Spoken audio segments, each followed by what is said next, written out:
سعید صاحب کتنے دن ہو گئے ہیں؟ سمرا نے ہمارے ساتھ بیٹھ کر نہ تو کھانا کھایا ہے نہ ہی کوئی بات کی ہے۔ مسز سعید نے افسردگی سے شوہر کی جانب دیکھتے ہوئے کہا۔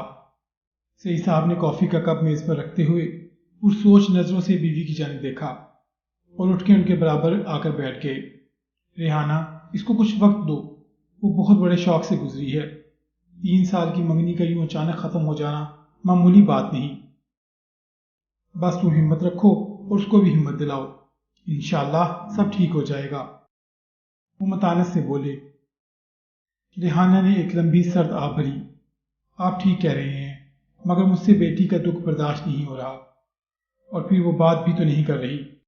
بات بھی کرے گی، لیکن ابھی وہ جیسے ہے ویسے ہی رہنے دو، سعید صاحب نے بیوی کے کندھے پر نرمی سے ہاتھ رکھتے ہوئے کہا۔ سمرا ریحانہ اور سعید کی اکلوتی بیٹی تھی اور حد سے زیادہ لاڈلی، پروفیشن کے اعتبار سے بینکر تھی۔ 3 سال قبل اس کی منگنی اس کی پسند سے اس کے کولیگ فیصل سے طے پائی تھی۔ دونوں خاندان خوش تھے۔ جلد شادی کی تیاریاں شروع ہونے والی تھی کہ اچانک فیصل بنا کچھ بتائے USA چلا گیا۔ وہاں پہنچ کر بذریعہ فون سمرا کو بتا دیا کہ وہ اب اس کا انتظار نہ کرے، کیونکہ وہ اب واپس نہیں آئے گا۔ گرین کارڈ کے حصول کے لیے اس کو وہیں شادی بھی کرنی ہوگی۔ فیصل کے گھر والے جہاں بیٹے کی سرکت پر شرمندہ تھے، وہاں انہیں بہت دکھ بھی تھا کہ سمرا جیسی اچھی لڑکی اب ان کی بہو نہیں بنے گی۔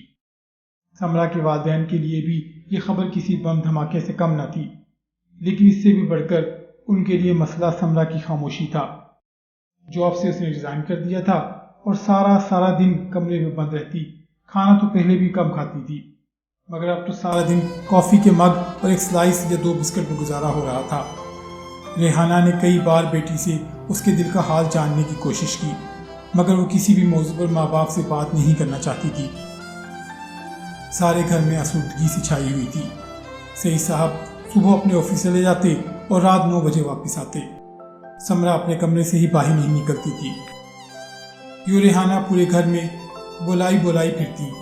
صوفیہ، مجھے چائے کا 1 کپ دے دو اور پھر کچن کی اچھی طرح صفائی کر لو، ریحانہ نے لاؤنج سے ملازمہ کو آواز دے کر کہا۔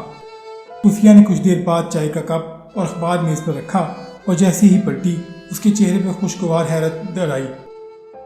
سمرا باجی، آپ کے لیے بھی چائے بنا دوں؟ صوفیہ کی آواز پر ریحانہ نے پلٹ کر دیکھا تو سمرا دونوں ہاتھوں سے اپنی کنپٹیاں دباتے ہوئے لاؤنج میں آ گئی۔ کیا ہوا سمرا، سر میں درد ہے؟ ریحانہ نے پیار سے سمرا کا ہاتھ تھام کر اس کو اپنے پاس صوفے میں بٹھاتے ہوئے کہا۔ امی، سر پھٹا جا رہا ہے، درد اتنا شدید ہے کہ مجھے کچھ نظر بھی نہیں آ رہا۔ صوفیہ، جاؤ میرے کمرے سے آملہ ہیئر آئل کی بوتل لے آؤ۔ ریحانہ نے صوفیہ کو جلدی جانے کا اشارہ کیا۔ امی، تیل نہیں لگواؤں گی، سمرا نے ماں کی طرف دیکھتے ہوئے کہا۔ آپ جانتی تو ہیں تیل کے چپچپے پن سے مجھے الجھن ہوتی ہے۔ بیٹی، آملہ ہیئر آئل کوئی عام تیل نہیں ہے، تم آج میری بات مان لو، دیکھو کیسا آرام آئے گا۔ اتنی دیر میں صوفیہ آملہ ہیئر آئل کی بوتل لے آئی۔ سمرا، تم نیچے کشن پر بیٹھ جاؤ، ریحانہ نے سمرا سے کہا تو وہ بادل نخواستہ صوفے سے اٹھ کر منہ بسورتی نیچے کشن پر بیٹھ گئی۔ ریحانہ نے آملہ ہیئر آئل کی بوتل کو اپنی ہتھیلی پر الٹا اور سمرا کے سر پر لگانا شروع کر دیا۔ امی، یہ خوشبو کس چیز کی ہے؟ سمرا نے آنکھیں بند کیے ماں سے پوچھا۔ بچے، یہ آملہ ہیئر آئل کی خوشبو ہے، دیکھنا تمہاری آدھی تکلیف تو اس خوشبو سے ہی ختم ہو جائے گی۔ وہ مسکرائیں۔ سمرا کے بال بالکل خشک اور روکھے ہو رہے تھے اور بری طرح الجھ رہے تھے۔ ریحانہ اب سمرا کے سر پر باقاعدہ چمپی کر رہی تھی اور وہ محسوس کر رہی تھی کہ سمرا کے تنے ہوئے تعصبات اب ڈھیلے پڑتے جا رہے ہیں۔ تمہیں پتا ہے سمرا، اماں بھی ہمیشہ آملہ ہیئر آئل ہی ہم بہنوں کے سر پر لگایا کرتی تھی، اور جیسے تمہیں اس کی خوشبو اچھی لگی، مجھے بھی یہ خوشبو بے حد پسند ہے۔ آخر اماں کی بھی تو یاد دلاتی ہے، ریحانہ نے بیٹی کے بالوں کی نوکوں پر پیار سے آئل لگاتے ہوئے کہا۔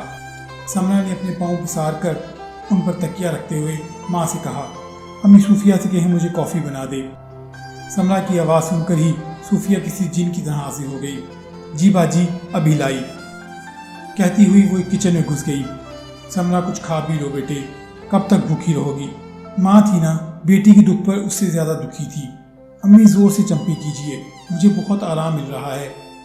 سمرا نے ماں کی بات سنی انسنی کر کے کہا، تمہیں پتا ہے سمرا، تمہارے ابو سے شادی سے پہلے میری بات میرے تایا زاد سے طے تھی۔ سمرا نے حیرت سے سر گھما کر ماں کو دیکھا۔